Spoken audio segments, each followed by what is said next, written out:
Sir ఇక్కడ ఇంకొక major question, అంటే ఏఐ వల్ల ప్రమాదం కూడా, అంటే ఉపయోగాలు ఎన్ని ఉన్నాయో ప్రమాదం కూడా ఏఐ వల్ల చాలా ఉందని చెప్పేసి మనం వింటూ ఉన్నాము ఆ న్యూస్ అన్నది.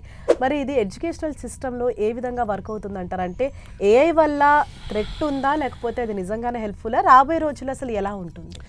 ఏఐ వల్లే మనం ఎడ్యుకేషన్ సిస్టమ్కి వెళ్ళిపోదామండి.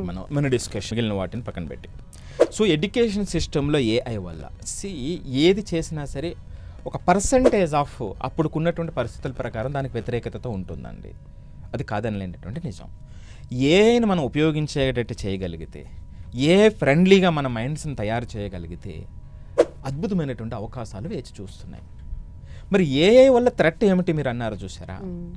ఏఐ వల్ల వచ్చే ఒకే ఒక థ్రెట్ ఏమిటంటే, మన ఆ చిన్న మైండ్స్ని మనం తయారు చేయకపోతే ఏమవుతుంది అంటే అసలు ఏమీ నేర్చుకోకుండా అయిపోతారు. వాళ్ళకి ఎథికల్ థింకింగ్ నేర్పాల్సినటువంటిది ఒకే ఒకటండి, అది ఒక్కటే, ఇంకా మిగిలినవి ఏమీ అవసరం లేదు. ఎందుకంటే హ్యూమన్ మైండ్ ఎప్పుడు కూడా ఏం చేస్తుందండి, చాలా తక్కువ కదండి. అది హ్యూమన్ నేచర్ కదా. దీన్ని ఒక్కదాన్ని సేఫ్ గార్డ్ చేస్తే చాలండి.